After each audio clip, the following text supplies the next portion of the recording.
विभिन्न स्तर पर संगोष्ठी एवं अन्य कार्यक्रम आदि करके व खासकर लखनऊ, नोएडा एवं दिल्ली में भी इनके आदर सम्मान में निर्मित किए गए ऐतिहासिक स्मारक, प्रेरणा स्थल, संग्रहालय व पार्क आदि में इनकी लगी भव्य प्रतिमाओं पर अपने पुष्प अर्पित कर रहे हैं तथा पार्टी एवं मूवमेंट के हित में इनके पूरे देश में किए गए संघर्ष एवं कार्यों के साथ साथ यूपी में बीएसपी की रही सरकार में इनके सम्मान में किए गए अनेकों जनहित के कार्यों के बारे में भी लोगों को काफ़ी कुछ बता रहे हैं।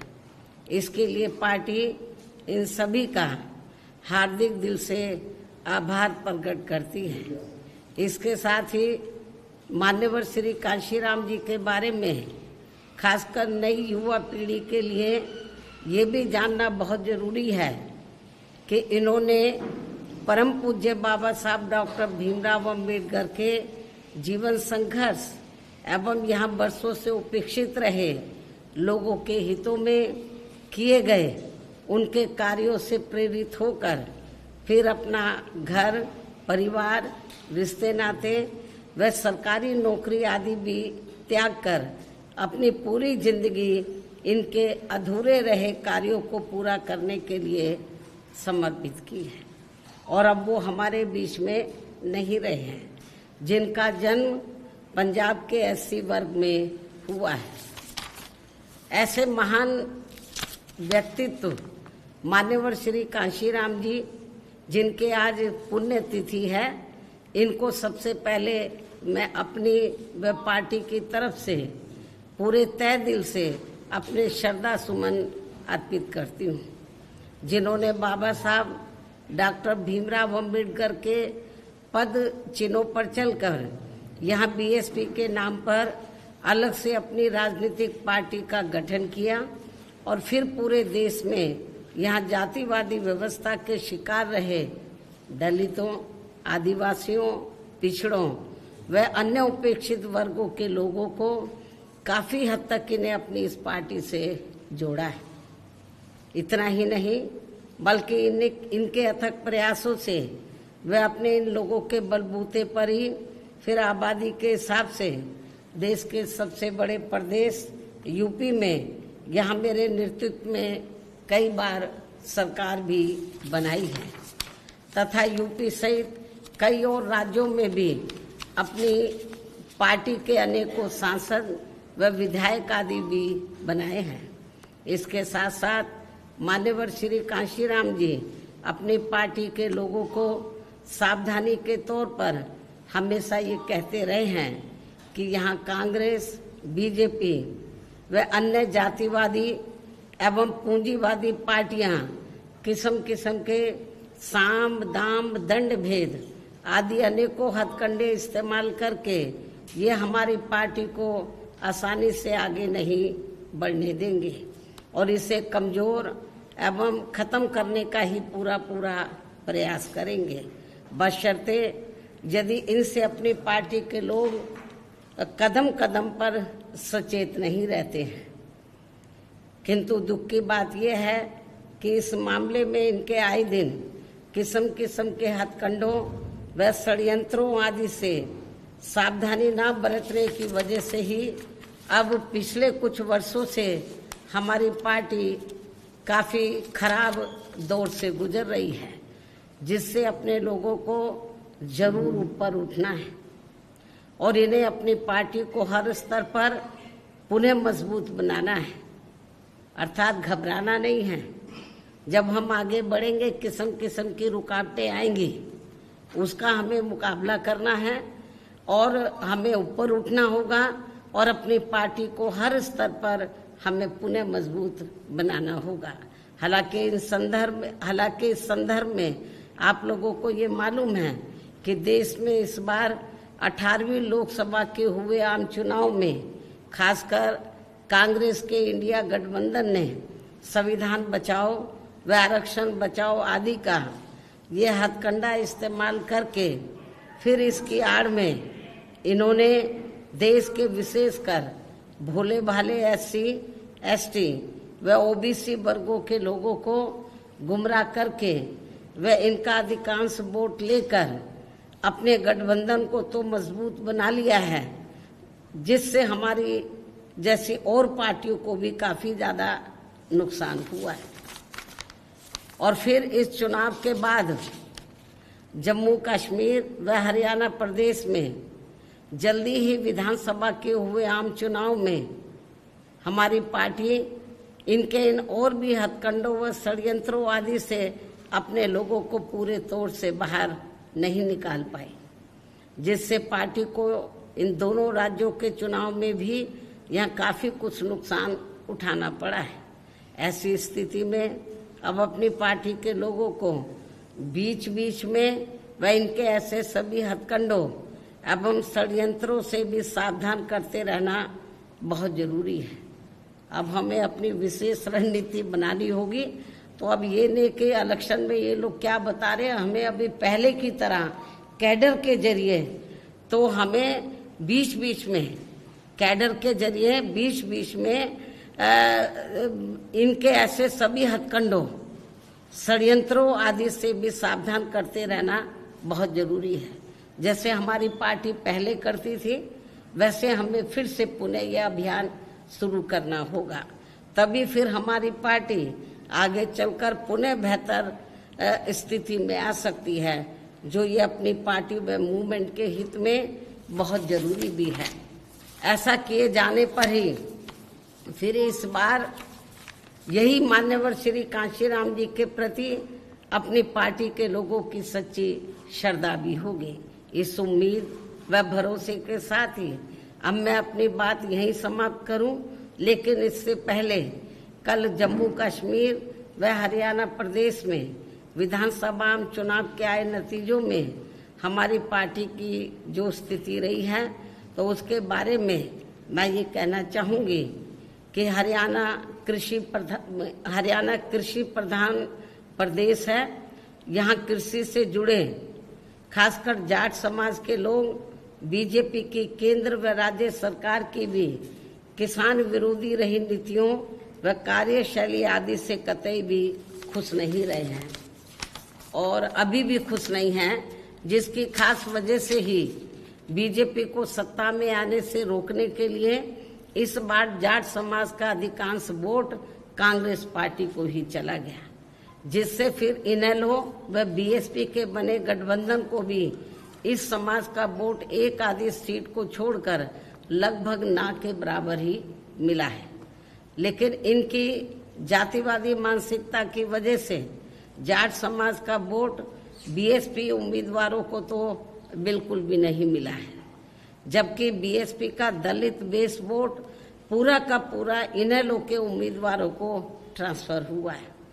इतना ही नहीं बल्कि श्री चौटाला परिवार से जुड़ा जाट समाज का भी वोट इनमें आपस में फूट होने की वजह से फिर इसका भी ज्यादातर लाभ बीजेपी को ही मिल गया है। वहीं दूसरी तरफ गैर जाट समाज का वोट भी इनकी इस लड़ाई में अधिकांश बीजेपी को ही चला गया, जिससे यहाँ बीजेपी को फिर से अपनी सरकार बनाने का मौका मिल गया है। कहने का तात्पर्य यह है कि इस बार हरियाणा प्रदेश का ये चुनाव जाट व गैर जाट समाज में ही बंटकर रह गया और इन सबसे फिर बीएसपी को काफी नुकसान हुआ है। हालांकि बीएसपी के लोगों ने अपने उम्मीदवारों को जिताने में कोई कसर नहीं छोड़ी है और इस मामले में जम्मू कश्मीर के पार्टी के लोग भी ऊपर वैली में कश्मीर वगैरह वहाँ तो नहीं पहुँच सके, लेकिन जो नीचे जो जम्मू का एरिया थोड़ा सेफ है, सुरक्षित है, तो वो 25-30 सीटों पर हमारे लोगों ने हमारे लोगों ने बहुत प्रयास किया कि पार्टी की बात आगे बढ़े और हमने कुछ कैंडिडेट भी खड़े किए जम्मू रीजन में और वहाँ पर हमारे लोगों को वोट पड़ा है। सीट तो नहीं निकाल पाए, कुछ सीटों पर अच्छा खासा वोट मिला है। इन सभी की जितनी भी इन वर्कर ने कोई कसर नहीं छोड़ी है। लेकिन हालात कुछ ऐसे बन गए, जैसे हमने इनेलो से हरियाणा में अलायंस किया तो हमें जाट समाज का वोट मिला ही नहीं बीजेपी को हराने के लिए, या बीजेपी को सत्ता में बीजेपी वापस ना आए तो जाट वोट एक तरफा तो वो कांग्रेस को चला गया। तो बीएसपी के कैंडिडेट को केवल दलितों का वोट ही पड़ के रह गया। यदि वो थोड़ा वोट भी हमें 2-3% मिल जाता तो हमारी कुछ सीटें जरूर निकल आती, लेकिन जाट समाज का वोट वो बीजेपी को सत्ता में आने से रोकने के लिए वो कांग्रेस को चला गया। और वैसे भी जैसे उत्तर प्रदेश में जाट समाज की जो मानसिकता है वो काफी हद तक बीएसपी की वजह से बदली है। उनकी जातिवादी सोच काफी उत्तर प्रदेश में जाट समाज की बदली है, लेकिन अभी हरियाणा में नहीं बदली है। तो उनकी जो मानसिकता है दलितों के मामले में तो वो भी अभी पूरे तौर से परिवर्तित नहीं हुई है। और यूपी में हुई है, हमारे एमएलए भी बने हैं। और जब मेरी सरकार बनी 2007 में पूर्ण बहुमत की तो वहां पर हमने जाट समाज के कई लोगों को मंत्री आदि भी बनाया है। तो हमें यूपी की तरह अभी इनकी मानसिकता को हरियाणा में बदलना होगा, जो अभी पूरे तौर से नहीं बदली है। तो लेकिन इसके बावजूद भी हमारे लोग मैदान में डटे रहे और उन्होंने प्रयास किया कि अपनी पार्टी के कैंडिडेट जीतें, अच्छा वोट पड़े। इसके लिए मैं जम्मू कश्मीर व हरियाणा प्रदेश में जो पार्टी के लोग हैं उनकी मैं बहुत बहुत आभारी हूँ। इसके साथ ही यहाँ मैं ये भी बताना चाहती हूँ, ऐसी ये स्थिति जो अभी आई है खास तौर से हरियाणा में, ऐसी ये स्थिति आगे भी पैदा हो सकती है। इसलिए अभी से ही हमें या अपनी रणनीति में भी अब हमें थोड़ा बदलाव करना होगा। क्या करेंगे वक्त आने पर आप लोगों को बता दिया जाएगा। इस प्रकार से इन सब बातों को ध्यान में रखकर अब हमें दिल्ली में यहाँ जल्दी ही होने वाले, महाराष्ट्र में भी होंगे वैसे तो चुनाव और झारखंड में भी होंगे, हम इन तीनों स्थानों पर चुनाव लड़ेगी हमारी पार्टी। तो खास तौर से क्योंकि मैं दिल्ली में प्रेस ले रही हूँ और यहाँ पर मैं आप लोगों के बीच में हूँ, मान्यवर श्री कांशीराम जी को मैं अपने श्रद्धा सुमन अर्पित करने आई हूँ, क्योंकि यहाँ मान्यवर कांशीराम जी की अस्थियां हैं। उनके आदर सम्मान में यादगार में ये स्थल बना हुआ है। तो जब मैं दिल्ली में रहती हूँ तो मैं यहाँ जरूर आती हूँ।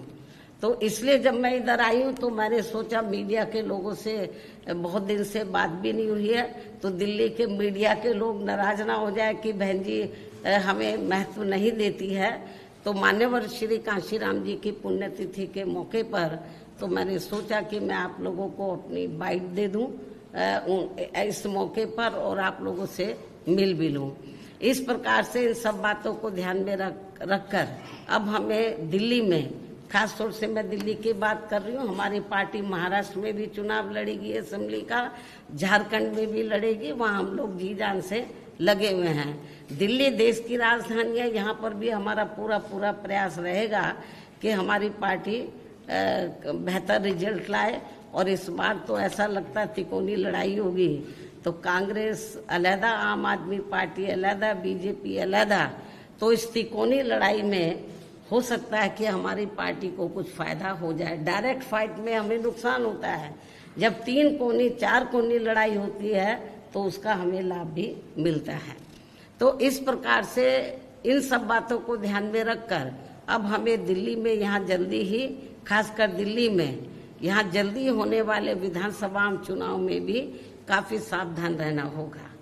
ये जो भी कुछ हरियाणा में हुआ है या पार्लियामेंट के चुनाव में जिस तरीके से आरक्षण बचाओ, संविधान बचाओ की आड़ में वीकर सेक्शन के लोगों को गुमराह किया और उनका वोट काफी हद तक इन्होंने बांट दिया, तो इन सब बातों को ध्यान में रखकर तो दिल्ली के लोगों को भी काफी सावधान रहना होगा। जिसके लिए आज दिल्ली से आए, क्योंकि जब मालूम है मैं इधर आ रही हूँ तो दिल्ली प्रदेश के लोग भी बड़ी तादाद में इधर आ रहे हैं। उनको भी उनसे वो मुझसे भी बात करेंगे और जिसके लिए आज दिल्ली से आए हुए लोगों को जरूरी दिशा निर्देश भी दिए जाएंगे।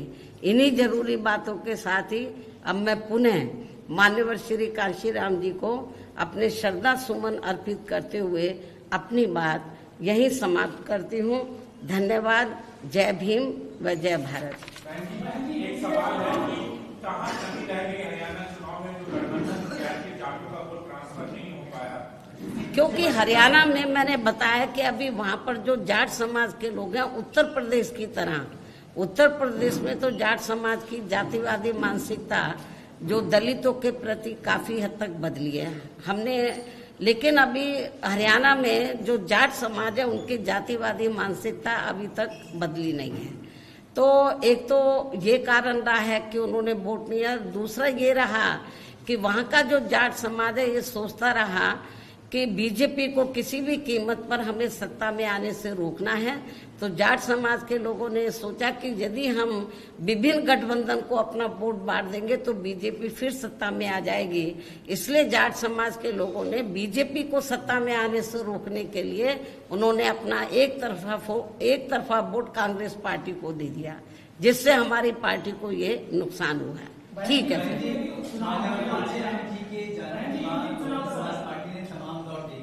सत्ता में भी रही, फिर अभी जो स्थिति है वो भी हम सबके सामने है। पिछले दिनों आपने अपना एक दुख जताया था कि जो हमारे समाज के लोग हैं, जाटो समाज के लोग, उन लोगों ने भी, आप पूरे दलित समाज की बात करो ना, वो कांग्रेस के बहकाव में आ गए और समर्थन, लेकिन अब नहीं आएंगे।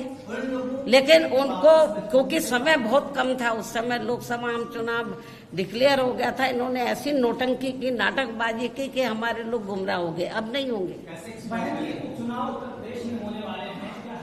वो जब माननीय सुप्रीम कोर्ट का जब जजमेंट आया SC/ST आरक्षण में वर्गीकरण और क्रीमी लेयर आदि को लेकर, तो जो पूरे देश में जो SC/ST वर्गों के लोग हैं उनकी आंखें खुल गई, जो ये संविधान बचाने, आरक्षण बचाने की बात करते। तो इस मामले में सारी पार्टियां, बीजेपी एंड कंपनी के लोग, कांग्रेस पार्टी एंड कंपनी के लोग, सारी की सारी पार्टियों ने कुछ भी इसके ऊपर सही जवाब नहीं दिया। बस आरक्षण की बातों करते रहे, हम ध्यान रखेंगे। लेकिन माननीय सुप्रीम कोर्ट में जब ये मामला आया तो सेंटर की ओर से जो सरकारी वकील होते हैं, कांग्रेस के भी, तो सबने माननीय सुप्रीम कोर्ट ने जो जजमेंट दिया उनकी हाँ में हाँ मिलाया है। तो इसलिए मैं आपको ये बताना चाह रही हूँ। और इतना ही नहीं, कांग्रेस के श्री राहुल गांधी ने तो विदेश में जाकर कह दिया कि वक्त आने पर हम इन वर्गों का पूरा आरक्षण खत्म कर देंगे। तो इसका असर पड़ा है पूरे देश में। और मुझे ऐसा लगता है कि जो इन्होंने लोकसभा चुनाव में फायदा उठाया, अब दोबारा से इस मुद्दे के ऊपर अब इनको फायदा मिलने वाला नहीं है। नहीं तो फिर ये हरियाणा में क्यों नहीं उठा लिया इन्होंने? कांग्रेस शासित तेलंगाना, ठीक है फिर, अच्छा भाई।